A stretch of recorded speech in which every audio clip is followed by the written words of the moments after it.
Edge Radio Australia, it is time for the Genius Zone. Our resident genius, she is here, locked and loaded and ready to fire. Terry, how are you? Yeah, ready to fire. Absolutely. Now, wow. Okay, we are ready with some great content today. I'm quite sure because you've got some questions in. I love when you get these questions. Questions are great. Yeah, they really are. So, okay, yeah. before we get into the questions, Yes. right, a little preemptive strike. Yes. A lot of guns, a lot of, getting involved. But the preemptive strike here is, what is the subject of today's show? So it's mastering your emotions, which is leading on from our other two shows, Recoding and Rewiring. Yeah. And looking at breakthrough and obviously the breakthrough experience from being in one set of feelings and sabotaging patterns to kind of jumping into a whole new world. So today it's mastering your emotions, because that kind of forms part of the magic. 100,000%. Okay, like really, if you don't have control of your emotions, you can miss a lot of opportunities. Absolutely. You can spoil a lot of opportunities. Yeah, and when you just mentioned about self-sabotage as well, I think that's a big thing. If you're not in a good place, or you don't package it well, I guess. Yeah, absolutely. Yeah. A bit like what we were just talking about backstage. Yep. You know, it's like if you are in a good state and you happen to be speed dating, it's almost like, well, that feeling of energetic fulfillment is going to draw them like magic. Oh, absolutely. And this is the thing. People love positive energy, right? And they're drawn to that. Yeah. So why not live that? And if you're going to be in a situation like that, some wonderful people here from Edge have got a speed dating what would you call it, an enterprise going. And I went to one of the events last night. Huge success, really, really cool. So good. I was there doing the moral support thing, but don't worry, I was doing a little shopping too. Yeah, why not? Why are you there? But it was, it's so good to see people walk in with a positive attitude, and also how they frame themselves. And I saw so much of how much benefit NLP would be to some of those people, because I saw some really big personalities, some really positive people, but I also saw some people who were quite frightened by the whole thing, and a lot of fear factor. And what I did see happen during the night is I saw people's personalities changing. They became more confident. And coming out. Wouldn't it be great if they could just hit the old fire button and start that straight away, right? Well, this is it. I guess you're right. If they did use neuro-linguistic programming, they could go in and prepare themselves, do a quantum leap, as if they've already been in the party, they've already been socializing.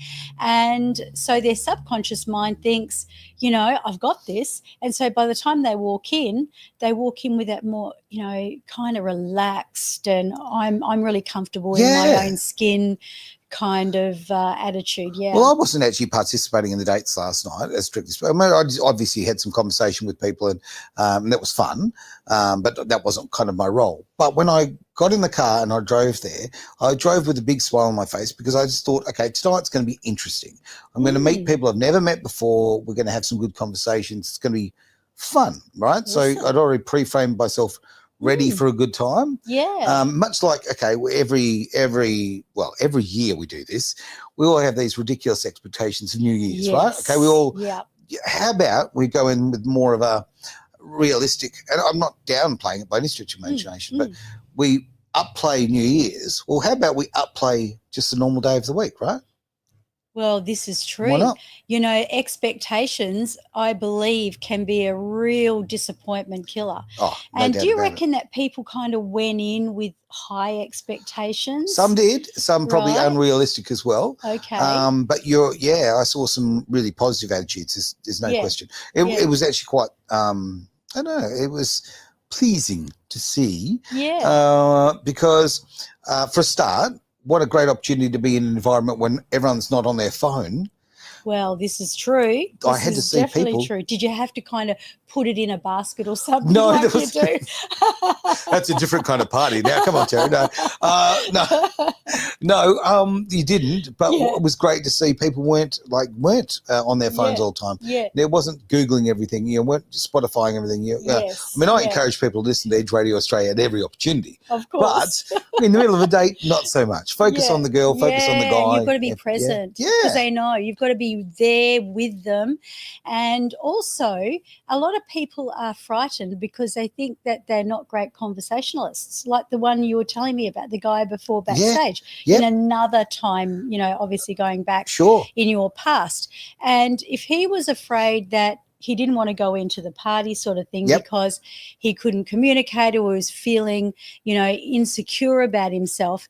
The whole point is finding out about that other person, not so you're giving them the Spanish Inquisition. No. But, you're finding out what they like and you're joining in with their conversation. And remember, in the beginning of the show when I came on board, we were talking more about the communication skills of NLP, and that was about mirroring and matching and going back and forward and also repeating their conversation, not exactly to patronize, but to make them feel like they've been heard. And it's quite ironic. They're such important skills. So NLP has got so much positive so many positive things going for it, but like even what you were saying about mirroring their comments, exactly that. Like when you're in a conversation, and I had a conversation with a young lady a few weeks ago now, who was very clearly not interested in what I was saying. Okay. How did you know that? Oh, because she keeps talking over me constantly, So I'd get 3 words into a sentence, she'd go, no, and I was like, oh, okay. And then and let's face it, I'm not exactly shy. So I start talking again and I just thought very quickly, okay, I'm not in the space that I need to be here. You're clearly, this is going nowhere. Because you're not respecting me, you're not listening to me. Whereas if you were there and if you did use that skill and perhaps if I then started to speak and then she mirrored what I'd said, I'd go, oh, wow. Okay, I feel heard. I feel like, I'd feel validated, right?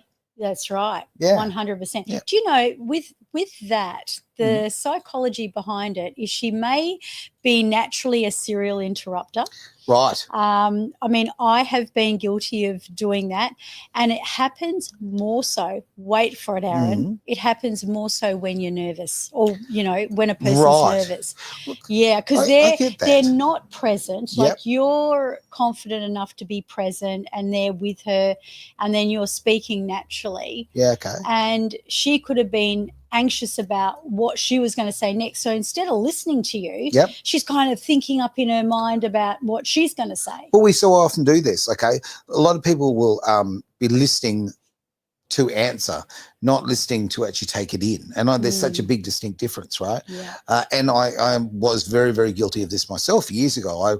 I was a person, as they were speaking, I'm preparing the rebuttal or the, and then somebody brought this point up to me a few years ago. Oh, okay. So sometimes I'll just sit there and I'll just take it in and I'll listen to it all, and then I'll even take a few seconds and then I'll start preparing my answer. Yeah. Because you're not truly listening to the person, What also, just while I've got the spot to do it, Cara, lovely to see you. Hello to you as well. Lovely to have you on board. Fantastic. And obviously, for those who are watching at home or wherever you're watching, feel free to chuck in a comment, say hello, ask a question. Questions are always good. We've got some questions coming along, which I'm sure that we can probably relate to, but it's always nice to, live life on the edge, come through right now. Why not? That's what it's all about. Yeah. And, going back to your conversation, the person on the other side, if she had been listening to you and not worried about what she was going to say back to you, she would have had a lot more to go on to not only validate you, but to be interactive, to make for a better conversation. Exactly. Yeah. So many little phrases in life, they work a treat, right? Okay. There's a reason why you have 2 of these, 1 of these, and I like that one. The other one I really like, and this, relates to, I relate it to my life. There's a reason why the windscreen on your car is this big and the rear vision mirror is so small. I like that. Yeah, look forward, don't look back. That's great. Yeah, that's great. I mean, and being a car guy. To say the John Lennon, I love the John, because we were also talking about, and really, if I bring it into relevancy for this show, in terms of manifesting. So we all are manifestors. No doubt about it. But you know what? We are even manifesting the negative stuff. So too often too, right? Yeah. And so people think manifesting is, based on something that's really big and audacious, like a goal. Okay. But in fact, we are everything sitting here. We've manifested. Wherever you are right now, you have manifested that situation. And people quite often say, well, I've done everything. I've done the vision board and I've done, the goal, and I've written down everything, and I still haven't got that, red Ferrari or whatever it is, just saying for an example. Ferrari's acceptable. But then they didn't put a stipulation of the time. Oh, wow. And that leads me into you saying about the John Lennon saying, because some of the things that happened to me when I first grew up, that was only the other day. I love this saying, the first 50 years of childhood are the toughest. I love that.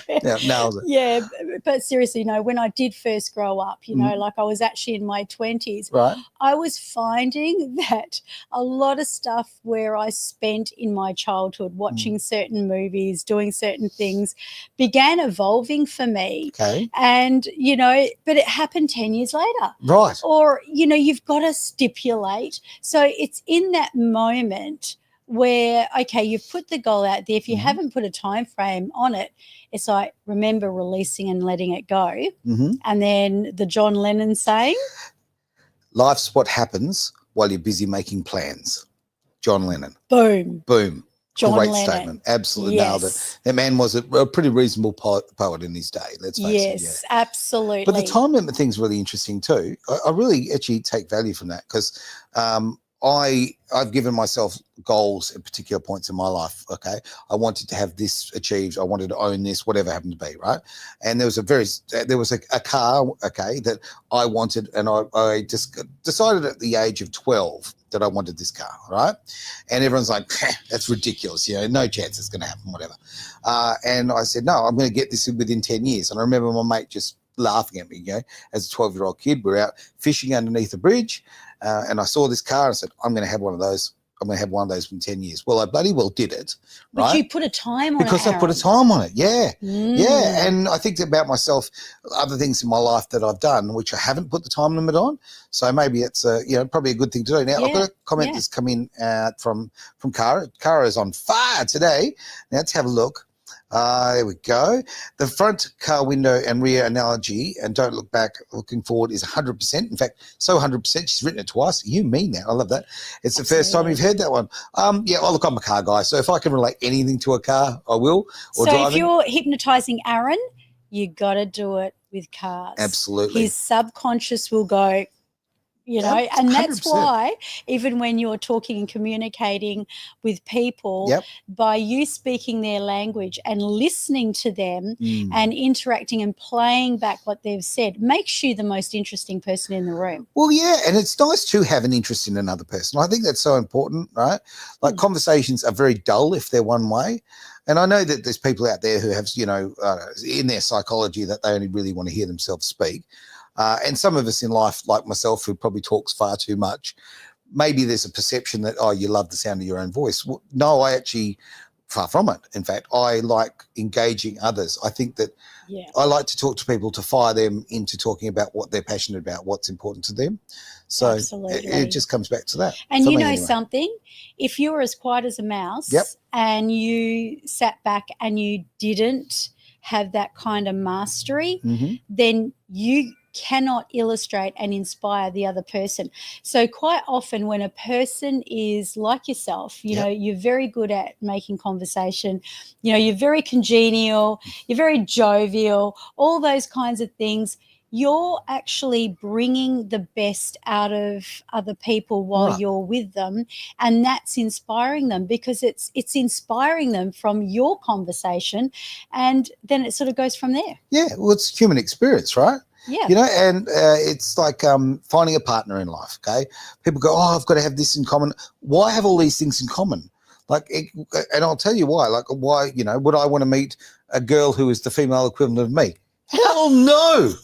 Hell no. What a nightmare that would be. I'm just picturing a girl sitting next to you there with no hair and a hat. Oh, okay. I was thinking personality-wise, not looks-wise, but okay. I'll grab the wig and away we go. Well, you wouldn't even want – well, I suppose it wouldn't work. We're really designed to meet our teachers and to meet and to be on a journey of, what our soul is supposed to be here for. Yep. So if you're going to be with someone exactly like yourself with the same values, what are you learning? You're learning nothing. I mean, you want to have the same basic, obviously, look, the principles of your ethics, okay, and your morals and that sort of thing. But when people go, oh, look, I don't know, she likes hiking, I don't like hiking. Oh, it'll never work. Well, yeah, you know what? She can go hiking, or maybe you could hike together, or maybe you can go do your thing and she can enjoy hers.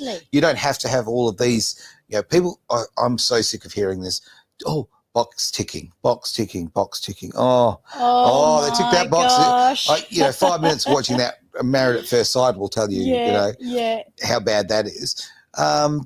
Be different. But again, and this is the NLP thing for me anyway, which is what I've learned from myself, is it enables me to package things differently to myself, right? Like I'll see it and I'll go, and I always see the way I work, I guess.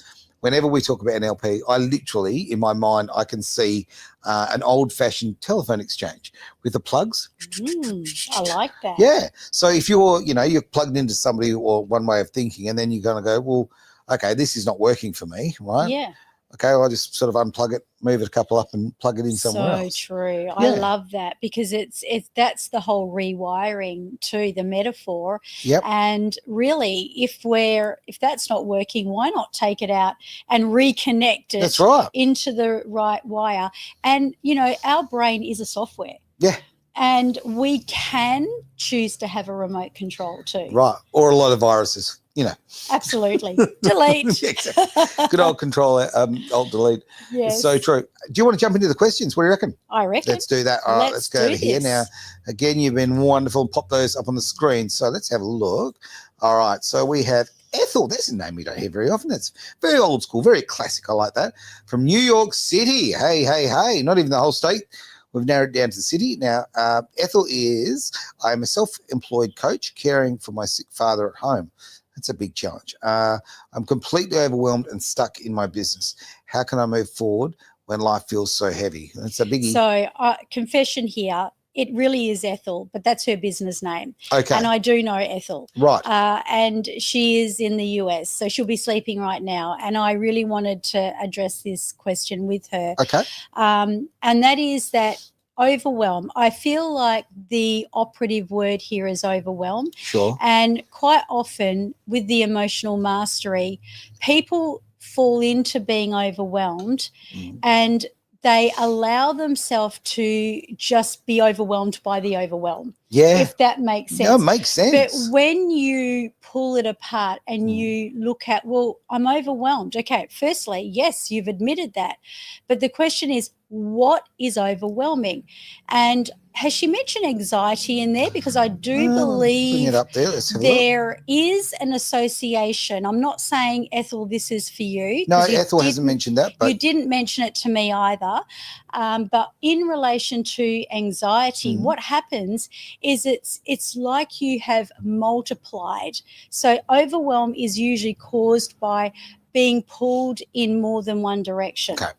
So I'm going to kind of make this relevant, and maybe you will, maybe you won't know these people, but if you look at some of the most inspirational people in the online space, such as Cody Sanchez and Alex Hormozi, you wouldn't catch them being fractured, if you like, where they're just doing a million things. In fact, Aaron, I have to say, you're here a lot. I mean, an extraordinary amount of the time. Yes, I am. So you will find that people who are really passionate and they relatively successful, because obviously they love what they're doing if they are passionate. Of course. They are focused. So they're laser lucid focus. So look, I'm not saying here, dump your father, because that would probably be worse than anything.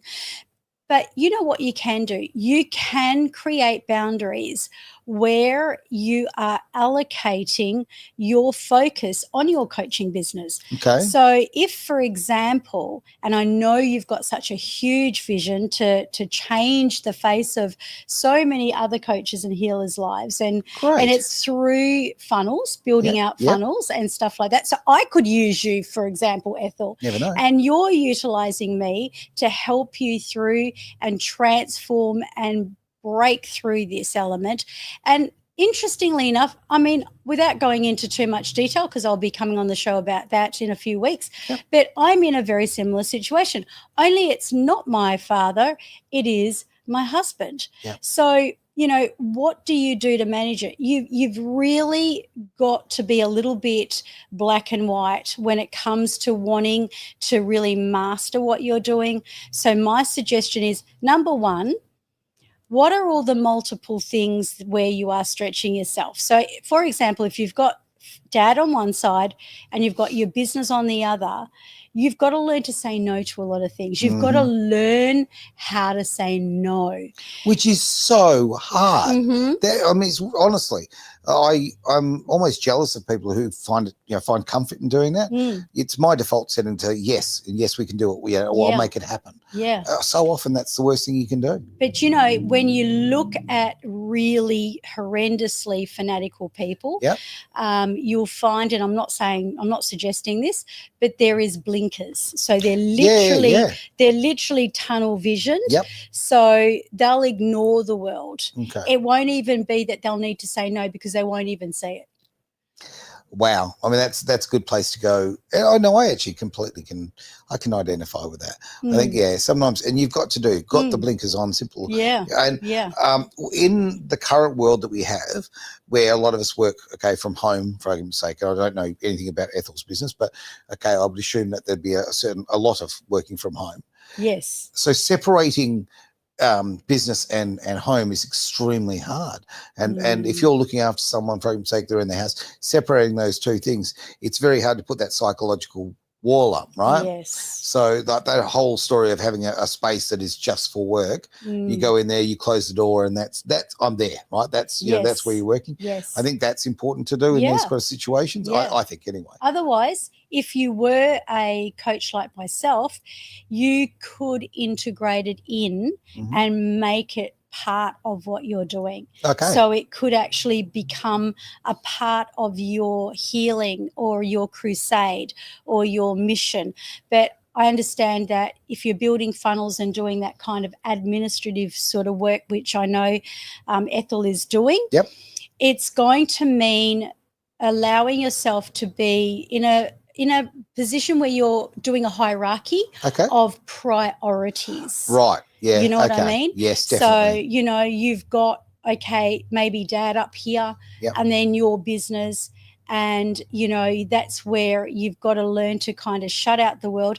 As far as the overwhelm, there is overwhelm usually because there's anxiety, and there's usually anxiety because there's the faction. Sure. So when you've got all these things, it's like, like, which way am I going to go? What am I going to do? I mean, how else is a person supposed to cope with that? Well, it's kind of it almost like feels like the Scrabble pieces are all over the table, right? Like, you know, you've got, I've got to do this, I've got to do this.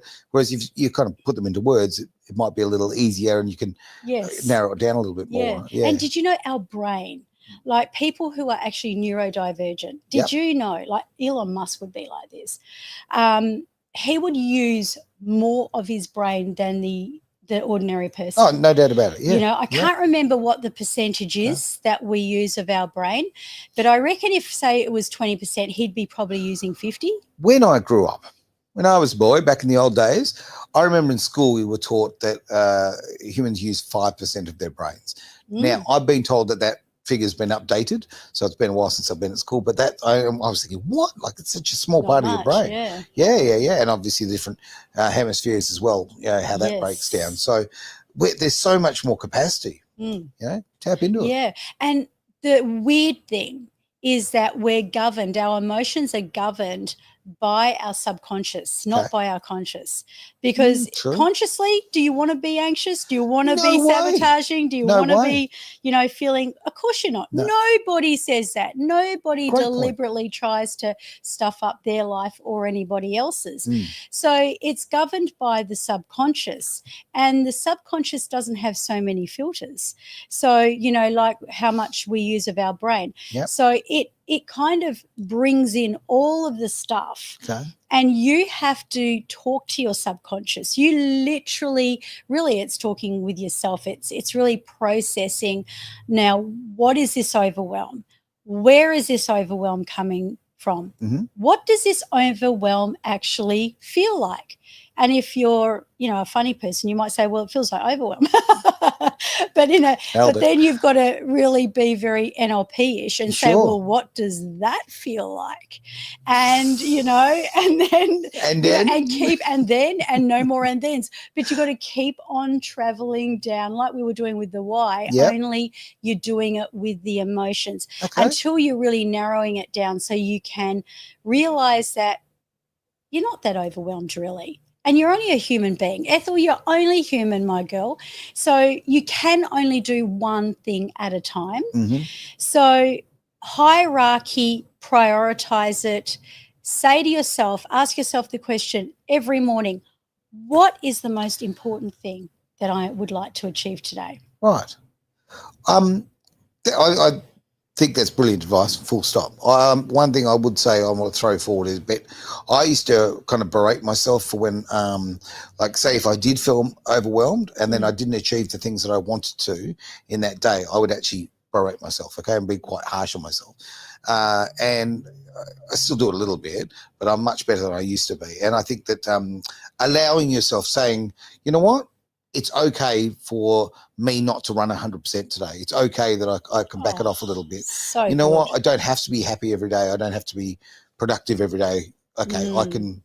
It's okay to be normal, right? It's okay to feel your feelings. And don't sell it to yourself as something negative, because we often do. That is powerful. And right there, what Aaron just said. By the way, ladies and gentlemen, we have a masculine and feminine side of our brain. Sure do. And believe it or not, we are called to use both. So it doesn't matter whether, it's not about Aaron being all masculine. You need that feminine side as well. And what Aaron just said was very much the feminine side, believe it or not. Oh, look at me go. It really is, because what you're saying is it is okay. Yeah. It is okay for me to feel the way that I do. And I'm allowed to feel like that. And I think it's very interesting. I've never thought of it that way ever before. So, it's very interesting. But, the masculine part of me would say to my ego, no, you have to punch on. You've got to push through this, right? Well, sometimes you just don't want to, and sometimes it's okay to do it. I will just tell you something very, very briefly. Today is a big anniversary in my life in a very negative way, right? Okay. Now, why do they always fall on Wednesdays? Do you notice that about us? No. Oh, yes. It's must true. Be you. Look at that. You're twisting the calendar. What's going on there, Terry? No, but okay. But where I'm going on this is I am very lucky in today. Okay, I woke up in the morning and I've thought, I'm not going to let this bother me. In fact, I've got too much bloody wonderful stuff going on in my life that. Why would you? Okay, so I'm kind of giving myself permission to let it go, and not wallow in it, right? Yeah. Whereas if so often we'll choose to be unhappy, right? And I know I'm sounding a bit like a Wham song here, but choose life, right? Okay, get the wake me up 100%. Before you go. Yeah. We subconscious and the conscious. Yeah. Now my subconscious would be telling me, be a grumble bum, be negative today, be sad. The same sort of thing with Ethel, maybe having trouble with dad. Yeah. That, I can live in this today. Or you can go conscious brain, no. And it's normal, isn't it? Yeah. It's normal for us to focus on the negative. So if there is a relevant anniversary, that's hard. Yeah. That's always hard. Yeah. However, the conscious competency that I'd like to bring to that is the magic word of what you said, and that is that you focused on a lot of the good stuff that was also going on in your life. Yep. And gratitude is, did you know that gratitude is the highest frequency. You've said that to me before, and I take a lot from that, because I would be, I'm honest enough with myself that I don't think I used to know that. I think that I used to actually be ungrateful, right? I didn't realize how lucky I am, in so many different ways. So, I was always in the pursuit for more, and I still am. Yep. Right. But it's very different. It's very different. Like, smell those roses, right? Yeah. Okay. Enjoy that moment. Yeah. And some of us, like I used to be addicted to complaining, but not complaining to other people about themselves, but complaining about my life and what was going on. Yep. And then I went to this seminar once, and the guy says, right, wealth seminar, the number one thing you have to do is gratitude. You've got to give gratitude every single day, at least 3 things, right? So that was the first thing. And guess what the second thing was? What's that? Oh, my gosh. You have to have a challenge. The challenge was you've got to go a whole week without complaining. Oh. Well, I started complaining about not complaining. That's how bad I was. But, I do like what you said, and that was the counter. And that's really, that's a huge thing to do. Like, I don't know what your anniversary is, but I can only imagine that it is something quite relevant to you. So for you to be, quite chipper and, holding yourself up is emotional mastery. Oh, well, okay. I shall tell you what it is then. Awesome. Today is the 9th anniversary since my children were stolen. Whoa. Yeah. So drop mic. Yeah. And it's not a clean date, because I did get to see my children a little bit after that, but basically, it's 9 years since I've had to be fighting for my life to have my children, right? And I haven't seen my children in 8 odd years now. But this was the date that started it all.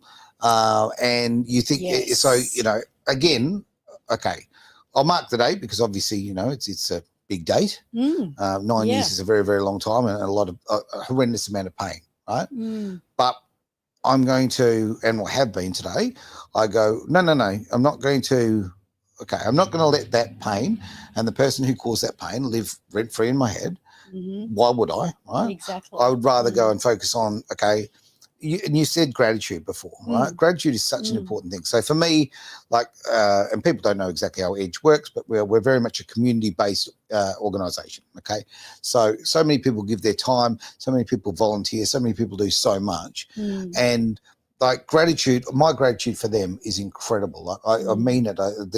It fills my heart, okay? Yeah. And I have stopped saying, and sometimes I say it, but generally speaking, I don't say I appreciate that anymore. I don't say, I appreciate that. I say, I appreciate you. Oh, wow. Right? I think that, and I think that's awesome. When I started doing that, that made a shift in my mind, right? Wow. Everybody's different, but that worked for me. So in a day like today, which could be horrible, it's not, because guess what? Okay, Terry, I appreciate you. I love what you bring to this station, to my life. There's so much positivity, so much also just rewiring the old brain and thinking of things differently. I could sit there and I could wallow, or I could go, damn, how lucky am I, right, that I've got this, I'm surrounded by people who I genuinely appreciate. So that's my sort of swing on it. It's the equilibrium. Yeah. And the seed of negativity, there's always an equal seed on the other side. Yep. And, we've spoken about this so many times on the show in relevance to what a lot of people do write in about. Yep. And that is that when we are holding on to things anyway, and we're begrudging or we're resenting, I mean, it's okay to say that's a bad day, because a bad day is a bad day, and that's not going to change. That's right. That's always going to be a relevant thing. We can't change that. That's normal. That's life. But as far as anybody attached that has been culpable for making that happen, or, as far as what you were concerned, is responsible for that, by holding on to that and holding on with that negative energy, that's one of the most powerful forces, and that's what holds you back. But somewhere along the line, I wouldn't mind betting that to some degree you've released. Oh, no doubt about it. The anchor's gone, right? Like, I dragged the anchor for a long time, and that was the best thing. Releasing that was so important, right? Awesome. And I mean, this is why, again, speaking. So, and I know Ethel will be watching this tomorrow because it's nighttime over there in the US at the moment. But yeah, like this is the thing. Like, I can see so much in that. Being self-employed, you feel that responsibility. Being a coach, you feel responsibility to your clients, and obviously, you feel responsibility to your dad, right? And there are the negatives you could be holding on to. Yeah. You've just got to take that conscious decision to act, okay, and to rewire and I don't know, box it so it works for you. And people are precious, so you can't get that back. So, what you're doing for your father is great. And sometimes, like I know that I think it was either Cody or Alex said this, and that is that while you're building, and, in your case, because you're living with your father, and I know I do this very much with Ian, if, for example, I didn't see him this morning, okay. So I wonder, sometimes I wonder, would he notice? But I notice. Yeah. So I need to get that monkey off my back. You do. So I ring up and I speak to him. And interestingly enough, under the circumstances, because obviously his illness is memory related, sure. He goes, I've been wondering where the heck you are. And I thought, he doesn't forget anything. No. But here's the thing. You've got to communicate. So Ethel, if you say, I am going to spend 1 hour, Dad, in my office, and I'm going to build like crazy, and you just focus with all your heart, mind, and soul in on that.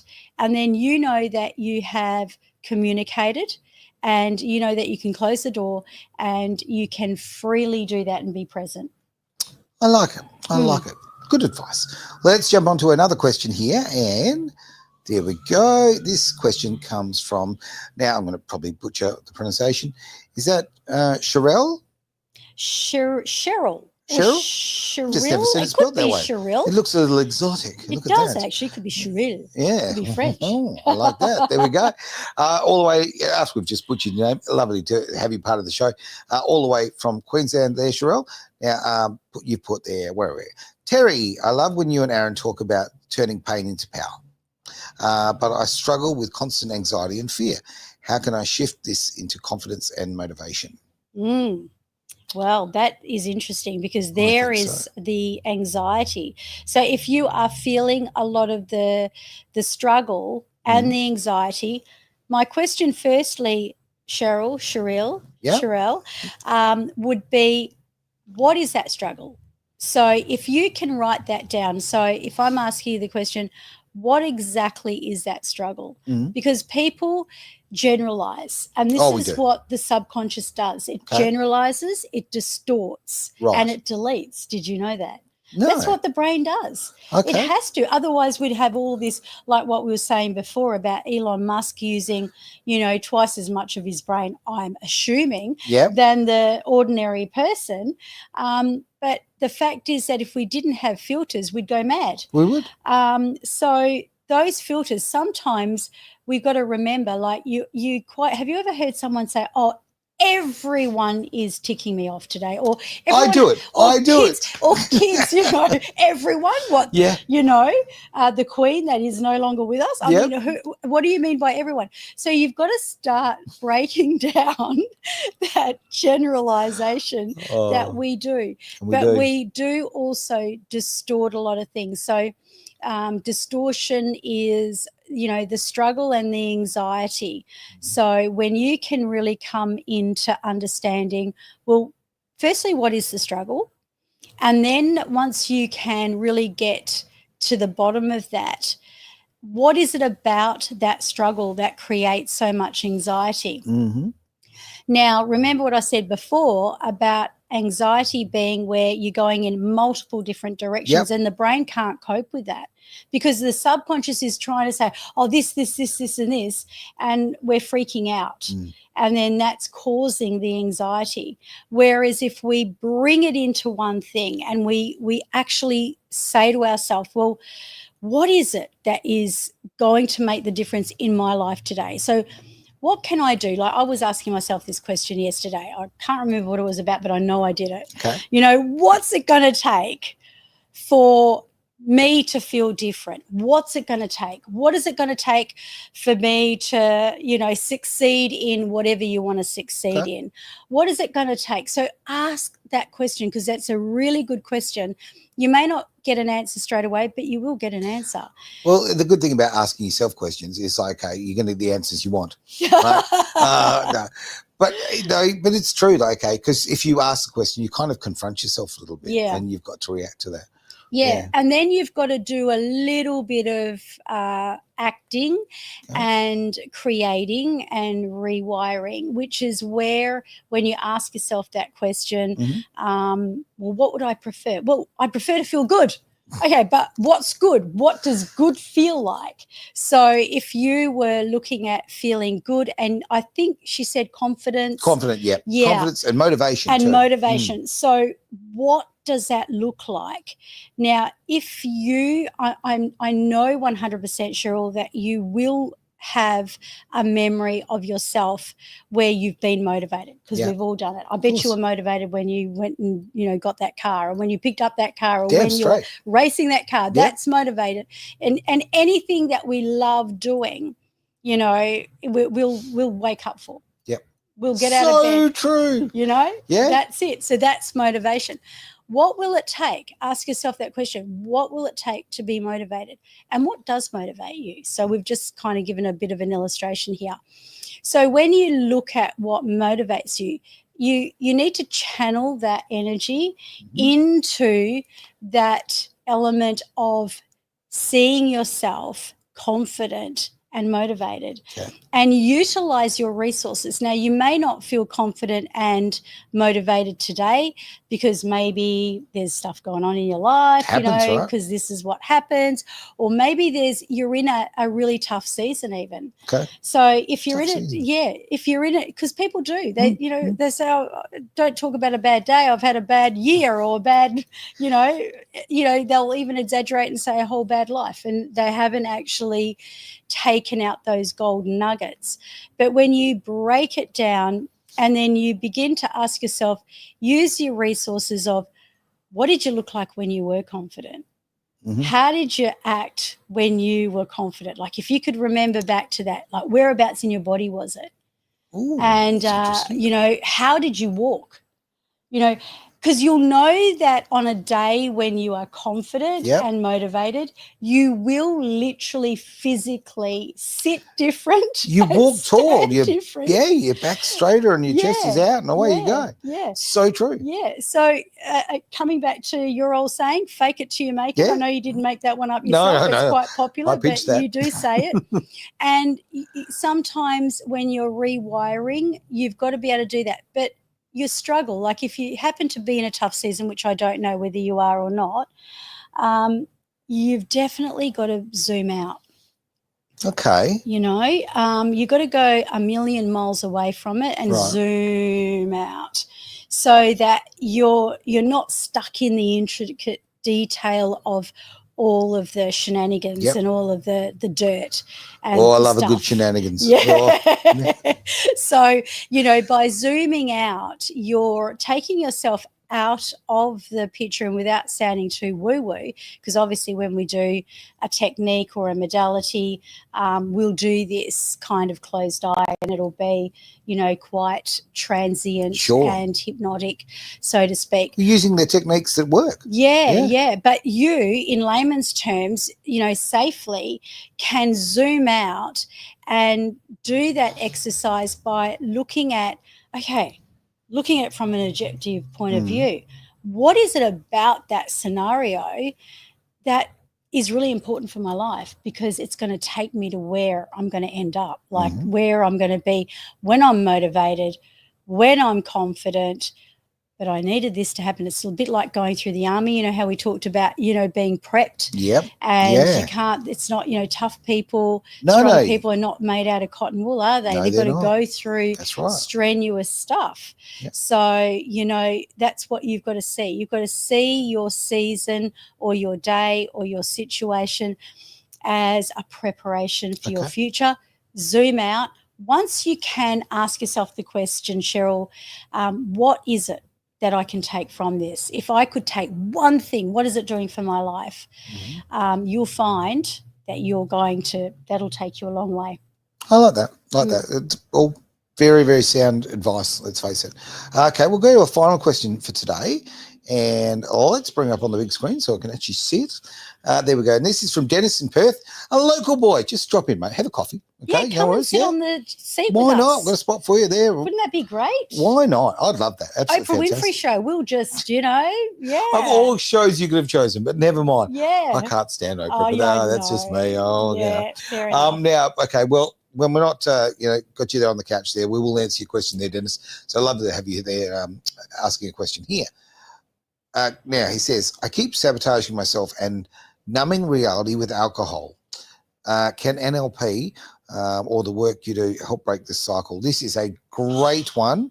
I'm really looking forward to this answer, because afterwards I'm actually doing a podcast with an amazing organisation called Mutual Respect, which deals a lot with male victims of domestic violence. People have lost their families through, just the corruptness and the evil of all those sort of organisations. And why I'm bringing this up is because so many people keep doing exactly that. They feel so much in the pain that they sabotage themselves and they numb themselves. They self-medicate. So I'm very interested to hear your point, and it'll pop up in another podcast very soon. So that's great. What a coincidence. That works really well. That's the case.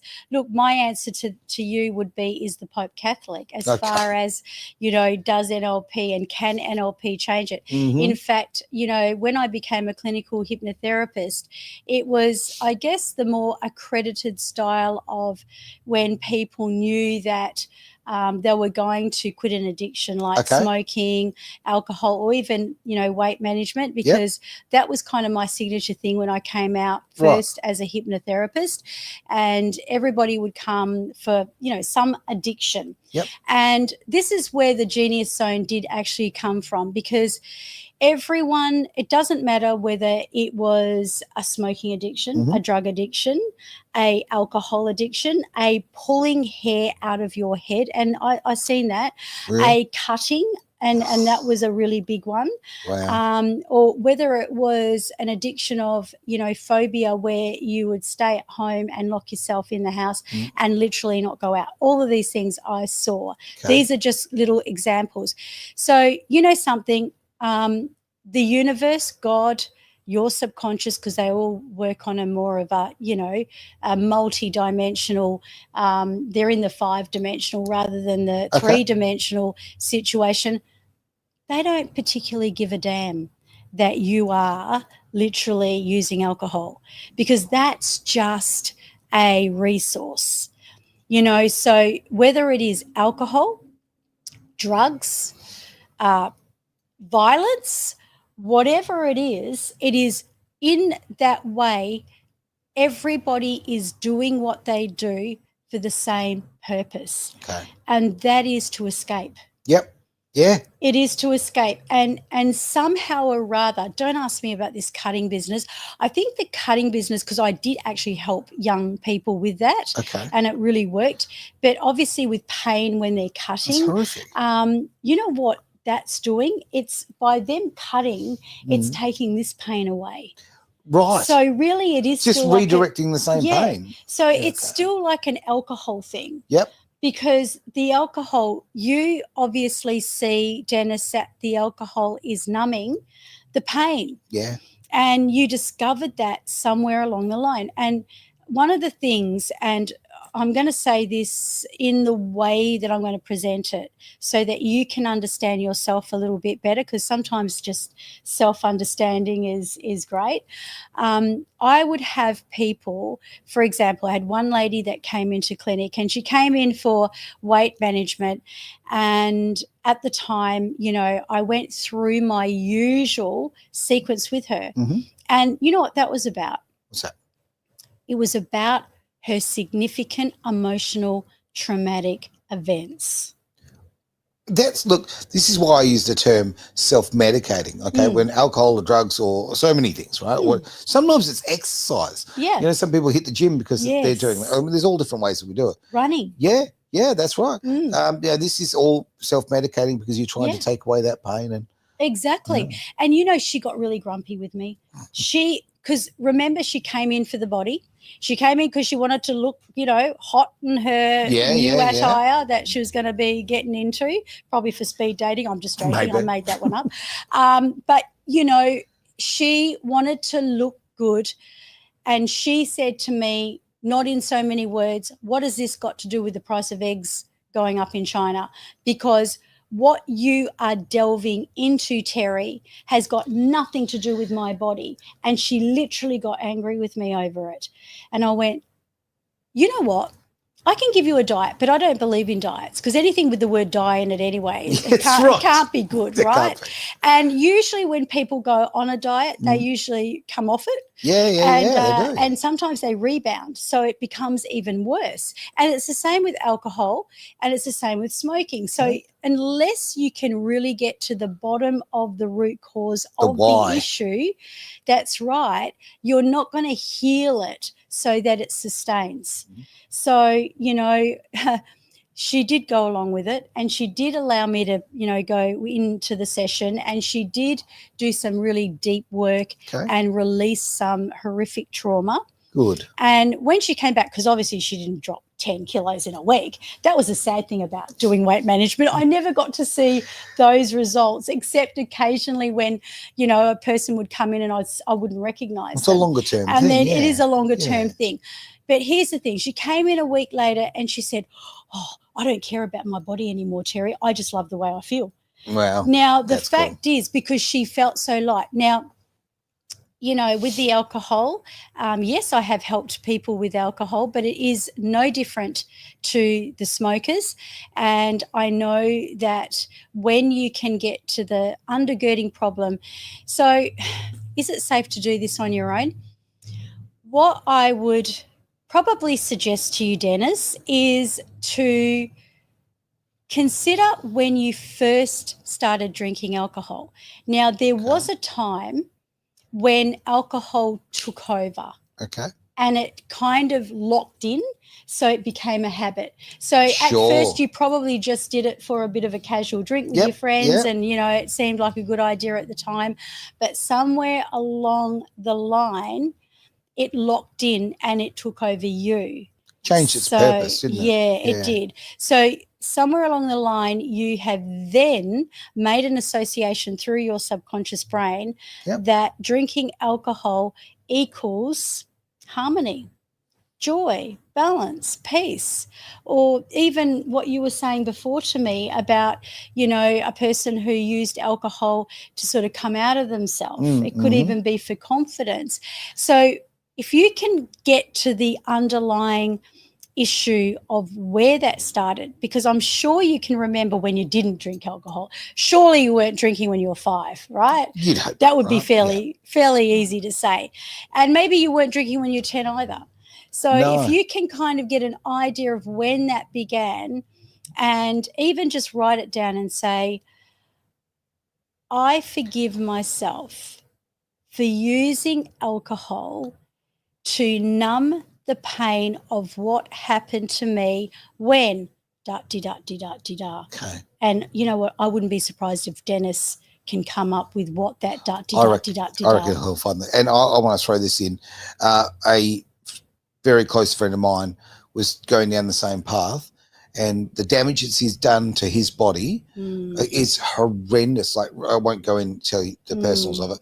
It's just this man who was super fit and energetic and excited by life and all of that, he self-medicated. He hit the booze really hard for a very long time. He was in a terrible relationship, he was just being torn apart at. And to watch what's happened to his body has broken my heart and the problems he has. So what I'm saying is, make it a priority. Make it a real priority to deal with the issues that are actually behind it. Because if you don't get on top of it, you can end up, really, really doing some damage. And, we care about people. And I want Dennis to have the best life he can. Absolutely. So, yeah. All right. We have hit the end of the show. Well and truly, we've stuck over the time quite considerably. That's life. We'll fix that. But thank you so much for being part of it.